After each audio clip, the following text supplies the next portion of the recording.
2025년 9월의 하늘은 유난히 푸르렀습니다. 서울의 심장부 용산 드림타워 청년주택 신축공사 현장은 그 푸른 하늘을 향해 쉴 새 없이 뼈대를 올려가고 있었어요.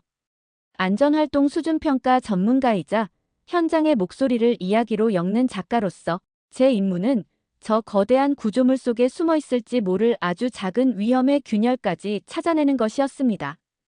현장 소장인 이현수 소장님의 안내를 받으며 현장에 들어서는 순간 저는 오감을 곤두세웠어요. 흙먼지와 섞인 땀 냄새, 쇠와 쇠가 부딪히는 날카로운 소음, 그리고 그 모든 것을 아우르는 근로자분들의 뜨거운 열기. 이곳은 삶의 터전이자 동시에 한순간의 방심이 모든 것을 앗아갈 수 있는 위험의 공간이었습니다. 제 평가는 언제나 가장 낮은 곳, 근로자분들의 발끝에서부터 시작됩니다. 지하 2층 주차장 골조 공사가 한창인 곳으로 향했어요. 복잡하게 얽힌 철근들 사이로 분주하게 움직이시는 근로자분들의 모습은 마치 거대한 거미줄 위를 걷는 듯 위태로워 보였습니다. 그때 철근 배근 작업을 하던 한 젊은 근로자분의 발이 제 눈에 들어왔어요. 그분의 안전화 끈 한쪽이 풀린 채 너덜거리고 있었거든요. 선생님, 잠시만요. 제 부름에 그분은 허리를 펴고 저를 돌아봤어요. 스물 중반쯤으로 보이는 앳된 얼굴, 아마도 이곳에서 미래의 꿈을 키워가고 있을 청년일 것 같았습니다. 안전화 끈이 풀려 있습니다. 잠시 작업 멈추시고 다시 단단히 매주시겠어요? 저렇게 돌출된 철근에 걸리기라도 하면 크게 다치십니다. 그분은 멋쩍은 웃음을 지으며 아차, 정신이 없어서 깜빡했네요. 감사합니다라며 서둘러 허리를 숙여 끈을 고쳐 맸습니다. 이 소장님의 얼굴에 잠시 긴장감이 스쳤어요. 그분은 즉시 주변을 둘러보며 다른 근로자분들의 복장 상태를 살피시더라고요. 아주 사소한 지적이었지만 모든 사고는 이처럼 사소한 깜빡함에서 시작된다는 것을 그분은 누구보다 잘 알고 계셨거든요. 저는 이 소장님께 안전수칙판에 단순히 개인 보호구 착용 철저라는 문구 대신 안전화 끈을 이중으로 단단히 묶는 방법이나 안전모, 턱끈을 손가락 하나가 들어갈 정도로 조이는 방법 등을 사진과 함께 구체적으로 게시할 것을 제안했습니다. 추상적인 구호는 현장에서 힘을 잃기 쉬워요. 눈으로 보고 바로 따라 할 수 있는 구체적인 행동 지침만이 근로자분들의 습관을 바꿀 수 있거든요. 지하층을 둘러본 후 저희는 지상 5층 높이의 외부 비계로 올라갔습니다. 발판 아래로 아찔한 지상이 내려다 보이는 곳. 이곳은 추락의 위험이 늘 도사리는 공간이에요. 외벽 마감 작업을 위해 몇몇 근로자분들이 분주하게 움직이고 계셨어요. 저는 그분들의 허리에 채워진 안전대를 유심히 살폈습니다. 그때 제 눈살을 찌푸리게 하는 장면이 포착되었어요. 경력 20년 차의 베테랑으로 보이는 김 반장님이었습니다. 그분은 비계 끝자락에서 허리를 숙여 자재를 정리하고 계셨어요. 그분의 허리에는 분명 안전대가 채워져 있었지만 안전대의 생명줄과도 같은 안전고리는 비계의 파이프가 아닌 그분의 허리춤에 달린 디링에 덜렁거리며 걸려 있었습니다. 말 그대로 입고만 있는 안전대였어요. 만약 그분이 발을 헛디디거나 자재에 걸려 중심을 잃는다면 그 안전대는 아무런 기능도 하지 못한 채 그분과 함께 추락할 것이 분명했거든요. 바로 그 순간이었습니다. 김 반장님이 무거운 자재를 들어 올리려 몸을 비트는 순간 발밑에 있던 작은 파이프 조각을 밟고 몸이 크게 휘청했어요. 어이쿠.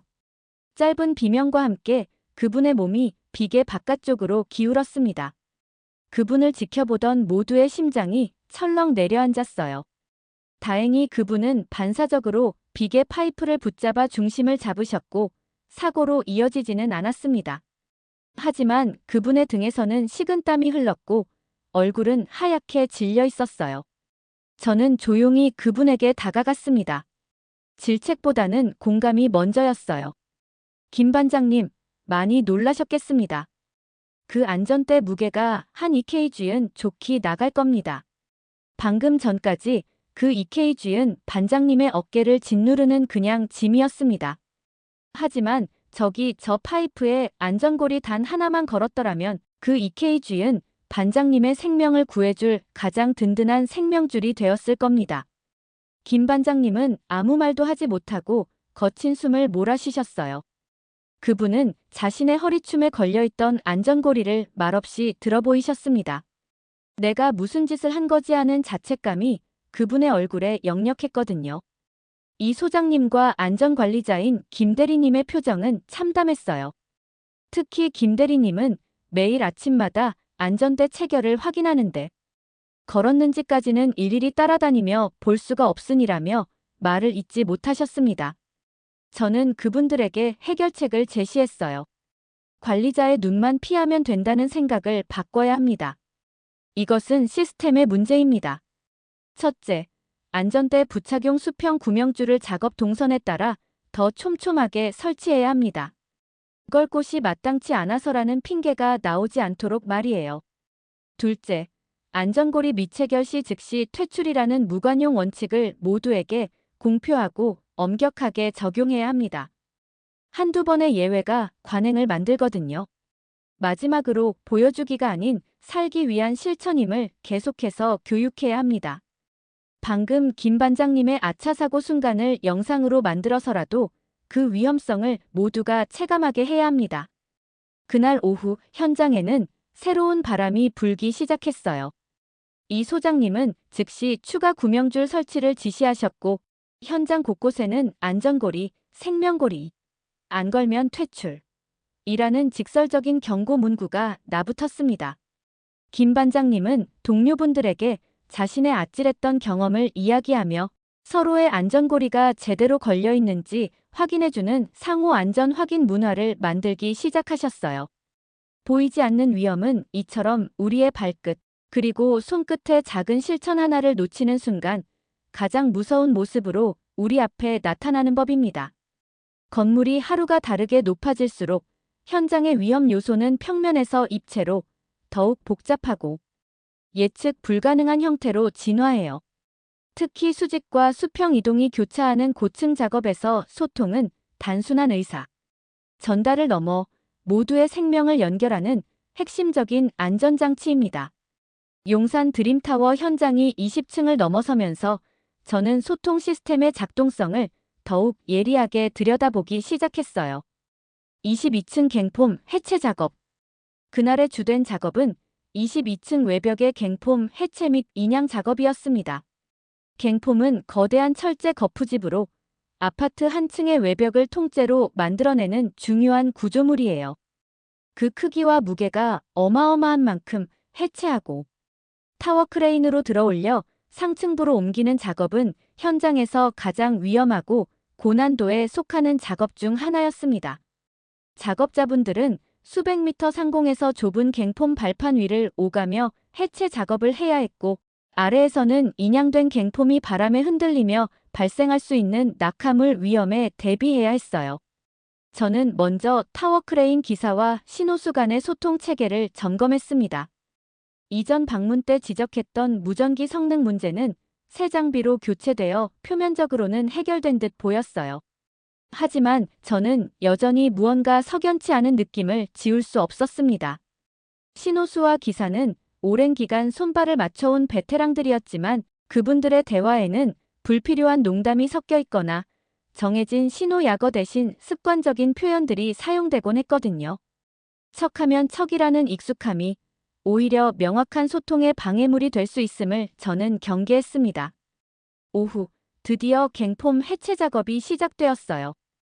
22층 외벽에 매달린 작업자분들이 갱폼을 고정하고 있던 볼트를 하나둘 풀기 시작했습니다.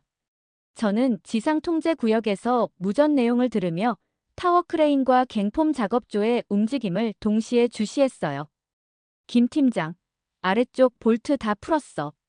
이제 슬슬 와이어 걸 준비해. 알았어, 신호수. 크레인 와이어 내린다 전에. 무전을 통해 소통이 오갔고 거대한 타워 크레인이 육중한 와이어를 천천히 내리기 시작했습니다. 바로 그때였어요. 갱폼 상부에서 볼트 해체 작업을 하던 박 반장님의 손에서 텅 하는 둔탁한 소리와 함께 육각 볼트 하나가 아래로 떨어졌습니다. 순간 지상과 상부의 모든 작업자분들의 움직임이 멈췄어요. 수백 미터 상공에서 떨어진 작은 볼트는 지상에 도달했을 때 총알과도 같은 파괴력을 갖거든요. 낙하물. 누군가의 고함과 함께 정적이 흘렀습니다. 잠시 후 떨어진 볼트가 다행히 통제구역 안쪽의 자재 더미 위로 떨어졌다는 무전이 들려왔어요. 모두가 안도의 한숨을 내쉬었습니다. 저는 즉시 작업을 중지시키고 원인 파악에 나섰어요. 박 반장님, 어쩌다 볼트를 놓치신 겁니까? 상부로 올라가자 박 반장님은 장갑을 벗으며 말씀하셨어요. 볼트에 구리스가 잔뜩 묻어 있어서 미끄러웠습니다. 죄송합니다. 문제는 단순히 미끄러운 볼트가 아니었어요. 그분의 허리에는 공구 낙하방지용 끈이 있었지만 그분이 사용하던 렌치에는 연결되어 있지 않았거든요. 귀찮다는 이유로 기본적인 안전조치를 생략한 것이었습니다. 이 아차 사고는 만약이라는 끔찍한 가정을 남겼어요. 만약 통제 구역을 벗어나 사람이 있는 곳으로 떨어졌다면 상상조차 하기 싫은 결과였습니다. 사태를 수습하고 작업을 재개하려는 순간 더 아찔한 상황이 벌어졌어요. 해체가 거의 끝난 갱폼의 타워 크레인 와이어가 연결되고 신호수의 신호에 따라 크레인이 갱폼을 서서히 들어올리기 시작했습니다. 갱폼을 벽체에서 완전히 분리시키기 위해 작업자 한 분이 갱폼 발판 끝에 서서 마지막 연결 부위를 확인하고 계셨어요. 그분이 다시 건물 내부로 발을 옮기려는 찰나였습니다. 갑자기 거센 돌풍이 불어왔어요. 거대한 갱폼이 바람의 힘을 이기지 못하고 순간적으로 쿵 하며 건물 외벽 쪽으로 살짝 쏠렸습니다. 작업자분이 건물 바닥으로 발을 디디려던 공간이 순식간에 사라진 거예요. 악! 작업자분은 허공에 발을 헛디디며 몸의 중심을 잃으셨어요. 그분의 몸이 갱폼 발판 아래로 빨려 들어가듯 사라졌습니다. 지켜보던 모두의 입에서 비명이 터져 나왔어요. 그러나 그분의 몸은 추락하지 않았습니다. 그분의 허리에 연결된 안전고리가 구명줄에 단단히 걸린 채 그분의 몸을 허공에 대롱대롱 매달고 있었거든요. 일장에서 김 반장님이 겪었던 아찔한 순간이 이번에는 현실이 되어 제 눈앞에 펼쳐진 것이었습니다. 동료분들이 달려들어 그분을 끌어올렸지만 그분은 극심한 공포에 다리가 풀려 한동안 주저앉아 일어나지 못하셨어요. 저는 이성을 잃고 고함을 치는 이 소장님을 진정시키고 관련자들을 모두 불러 모았습니다. 도대체 왜 이런 일이 벌어진 겁니까? 바람이 심상치 않으면 작업을 중단했어야 하는 것 아닙니까? 신호수는 억울하다는 듯 말했어요. 풍속계 수치는 작업 기준치 이하였습니다. 갑자기 분 돌풍이었습니다. 크레인 기사는 이렇게 말했습니다. 바람 때문에 갱폼이 흔들려서 저도 긴장하고 있었습니다. 그런데 무전기에서 갑자기 지지직거리는 잡음이 심해지면서 신호가 끊겼습니다. 저는 당연히 대기 신호인 줄 알고 있었는데 문제의 원인은 복합적이었어요. 갑작스러운 돌풍이라는 자연현상, 그리고 결정적으로 또다시 발목을 잡은 소통의 부재였습니다. 새 장비로 교체했음에도 불구하고 고층의 강한 바람과 주변의 수많은 전파 방해로 인해 무전기는 결정적인 순간에 먹통이 되었던 거예요.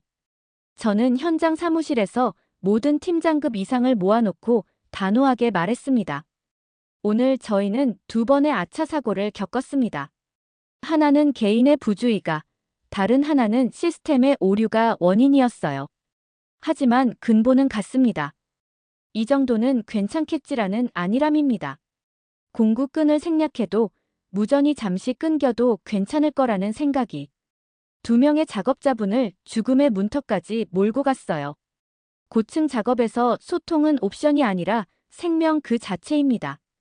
유선 전화를 사용하든 채널이 완전히 분리된 고성능 무전 시스템을 도입하든 어떠한 상황에서도 100% 신뢰할 수 있는 소통 수단을 확보해야 합니다. 또한 풍속 기준치뿐만 아니라 돌풍과 같은 예측 불가능한 위험에 대한 작업 중지 기준을 더욱 강화하고 작업자분들에게 즉시 대피할 수 있는 비상 신호 체계를 명확히 주지시켜야 합니다. 그날 저녁 용산 드림타워 현장에는 무거운 침묵이 흘렀어요. 하지만 그것은 절망의 침묵이 아니었습니다. 뼈아픈 실수를 되풀이하지 않으려는 모두의 생명을 지키기 위한 진지한 성찰의 침묵이었어요. 갱폼 해체 작업의 아찔한 아차 사고들은 현장 전체에 큰 경종을 울렸어요. 사고는 발생하지 않았지만 사고가 날 수 있었던 수많은 원인이 복합적으로 작용했다는 점에서 그 심각성은 결코 가볍지 않았습니다. 저는 단순히 현상의 수습을 넘어 그 이면에 있는 구조적인 문제, 즉 프로세스의 작동성을 파고들기로 했어요. 안전은 개개인의 주의력에만 의존하는 것이 아니라 잘 짜인 시스템과 약속된 절차를 모두가 함께 지켜나갈 때 비로소 완성되거든요. 다음 날 아침, 저는 이 소장님과 안전팀을 찾아가 어제 진행했던 갱폼 해체 작업 관련 서류 일체를 요청했습니다. 작업 허가서, 중량물 취급 작업 계획서, 그리고 작업 직전 실시했던 TBM 일지였어요. 서류들은 구색에 맞게 잘 정리되어 있었고 필요한 서명란도 모두 채워져 있었어요. 하지만 제 눈에는 그 완벽해 보이는 서류들 속에서 놓쳐버린 위험의 조각들이 보이기 시작했습니다. 먼저 중량물 취급 작업 계획서를 펼쳤어요. 장비 재원, 작업 방법, 인원 배치 등 필요한 항목들은 모두 기재되어 있었습니다. 하지만 위험 요인 및 안전 대책 부분은 너무나도 원론적이었어요. 강풍 시 작업 중지라고만 되어 있을 뿐 어제의 돌풍처럼 갑작스러운 기상 변화에 어떻게 대응할 것인지에 대한 구체적인 시나리오는 없었거든요. 예를 들어 초속 10미즈 이상의 돌풍 감지 시 즉시 작업을 중단하고 갱폼을 가장 가까운 층에 임시 고정한 후 작업자들은 건물 내부로 대피한다와 같은 구체적인 행동 지침이 부재했습니다. 이것은 한번 만들어두고 계속 복사해서 사용하는 죽은 서류에 불과했어요. 다음은 작업 허가서였습니다. 안전관리자인 김 대리님의 승인 서명과 현장 소장의 최종 서명이 모두 들어가 있었어요. 저는 김 대리님에게 물었습니다. 김 대리님, 어제 이 작업 허가서를 승인하실 때 갱폼 작업팀의 김 팀장님께 어떤 것을 확인하셨습니까? 김 대리님은 잠시 머뭇거리다 대답하셨어요. 작업 계획서 내용 숙지했는지, 작업자들 컨디션은 괜찮은지 등을 구두로 확인했습니다. 혹시 어제 저녁에 비가 와서 볼트나 발판이 미끄러울 수 있으니 작업 시작 전에 반드시 상태를 재점검하십시오라거나 오늘 바람이 심상치 않으니 수시로 풍속을 확인하고 조금이라도 위험하다 싶으면 즉시 보고하십시오와 같은 구체적인 지시는 하셨나요? 김 대리님은 고개를 저으셨어요. 그분의 역할은 서류에 서명을 하는 것이 아니라 서류에 담긴 위험 요소를 현장의 언어로 바꾸어 작업자분들에게 다시 한번 각인시키는 것이어야 했습니다. 서명은 그 약속의 증표일 뿐이었거든요. 가장 결정적인 문제는 TBM 일지에서 발견되었어요. 일지에는 참석자 전원의 서명과 함께 갱폼 해체 작업, 위험성 및 안전수칙 교육이라고 간결하게 적혀 있었습니다. 저는 어제 갱폼 해체 작업에 투입되었던 작업자 몇 분을 따로 만나 당시 TBM 상황에 대해 물었어요. 아침 TBM 때 어떤 이야기를 나누셨나요? 한 젊은 작업자분이 솔직하게 털어놓으셨습니다. 늘 하던 대로였습니다. 김 팀장님이 오늘 갱폼 작업 있는 거 알지? 계획서대로 안전하게들 하고 다치지들 맙시다. 하시고 저희는 서명하고 바로 작업 준비하러 갔습니다. 한 5분도 안 걸렸던 것 같습니다. 이것이 문제의 핵심이었어요.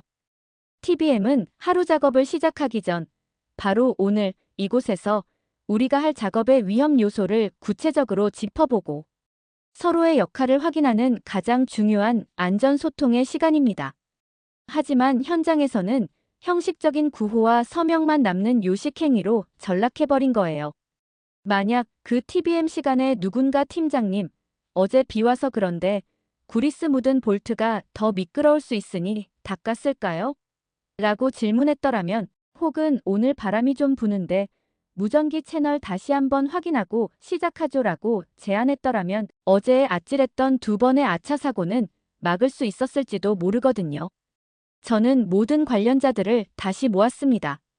그리고 그분들 앞에 서류들을 펼쳐놓고 이야기했어요. 이 서류들은 여러분을 귀찮게 하려고 만든 것이 아닙니다. 수많은 현장에서 피와 눈물로 쓰인 안전의 역사예요. 이 작업 계획서는 예언서이고 작업 허가서는 약속 증서이며 TBM은 그 약속을 모두의 가슴에 새기는 의식입니다. 어제 저희는 이 신성한 의식을 소홀히 한 대가를 혹독하게 치를 뻔했어요. 저는 새로운 프로세스를 제안했습니다. 첫째, 작업 계획서는 더 이상 복사해서 쓰지 않습니다. 전날의 날씨, 작업 구역의 특이사항, 투입되는 장비와 인원의 컨디션까지 반영하여 매일 새롭게 업데이트해요. 둘째, 작업허가 승인자는 승인 전 작업 책임자에게 계획서의 핵심 위험 요인 두 가지 이상을 직접 설명하게 하여 정말로 숙지했는지 확인합니다. 셋째, TBM은 리더 혼자 떠드는 시간이 아니라 모든 팀원이 한마디씩 하는 시간으로 바꿔요. 막내 작업원이 오늘의 가장 큰 위험 요인이 무엇이라고 생각하는지 말하게 하고 최고참은 그에 대한 자신의 경험과 노하우를 공유하게 합니다. 질문과 대답이 오가는 살아있는 소통의 장으로 만드는 거예요. 그날 이후 현장의 아침 풍경은 완전히 달라졌어요. 시끄럽기만 하던 TBM 시간에는 진지한 토론이 오가기 시작했고 안전관리자와 작업팀장들은 작업 허가서를 앞에 두고 한참 동안 대화를 나누었습니다. 그리고 이런 변화를 지지하고 격려하기 위해 저는 3주 전 제안했던 가족사진, 액자와 이달의 안전 베테랑 제도를 본격적으로 시행했어요. 현장 식당과 휴게실 가장 잘 보이는 곳에 근로자분들이 직접 가져온 가족사진들이 걸렸습니다. 아빠, 오늘 저녁엔 꼭 같이 놀아요. 라고 쓰인 삐뚤빼뚤한 아이의 손글씨 앞에서 근로자분들은 안전모 턱끈을 다시 한번 고쳐 매셨어요. 안전은 규정이나 지시가 아니라 사랑하는 사람들과의 약속이라는 사실을 모두가 가슴으로 느끼기 시작한 거예요. 한 달 후, 저는 다시 용산 드림타워 현장을 찾았습니다. 현장은 눈에 띄게 차분하고 안정되어 있었어요. 그분들은 이제 더 이상 저를 감시자로 여기지 않았습니다. 오히려 현장의 문제점을 함께 고민하고 해결해 나가는 동료로 맞아주셨거든요. 안전은 더 이상 누군가에게 떠맡기는 의무가 아니라 우리 모두가 함께 지켜나가는 자부심이자 문화로 자리 잡아가고 있었습니다. 푸른 하늘 아래 청년들의 희망을 짓는 저 거대한 구조물은 이제 수많은 가족들의 행복과 약속을 함께 쌓아 올리고 있었어요. 여러분, 제가 오늘 들려드린 이야기는 단순한 현장 점검 보고서가 아닙니다. 보이지 않는 위험이 어떻게 우리 발끝에서부터 시작되어 소통의 부재를 통해 증폭되고 결국 우리 모두가 함께 지켜야 할 약속임을 깨닫게 되는 과정이었어요. 풀린 안전화 끈 하나, 걸지 않은 안전고리 하나, 연결하지 않은 공구 끈 하나. 이런 작은 것들이 모여서 생명을 위협하는 거대한 위험이 됩니다. 하지만 동시에 이런 작은 것들을 하나하나 챙기는 세심함이 모여서 모든 사람이 안전하게 집으로 돌아갈 수 있는 든든한 보장이 되기도 해요. 안전은 혼자 지키는 것이 아닙니다. 김 반장님의 아찔했던 경험을 동료들과 나누며 서로의 안전고리를 확인해주는 문화, 막내 작업원의 질문에 최고참이 자신의 노하우를 아낌없이 전해주는 문화, 그리고 무엇보다 집에서 기다리는 가족들의 얼굴을 떠올리며 오늘 하루도 무사히 마치겠다고 다짐하는 문화. 이 모든 것이 함께 어우러질 때 비로소 진정한 안전이 완성되는 거예요. 용산 드림타워는 지금도 푸른 하늘을 향해 계속 올라가고 있습니다. 그 높이만큼이나 단단해진 안전의식과 함께 말이에요. 오늘 영상이 여러분에게도 작은 깨달음이 되었기를 바랍니다. 좋아요와 구독 버튼을 눌러주시고 댓글로 여러분의 안전 경험도 나눠주세요. 안전한 하루 되시고 사랑하는 가족들 품으로 무사히 돌아가세요.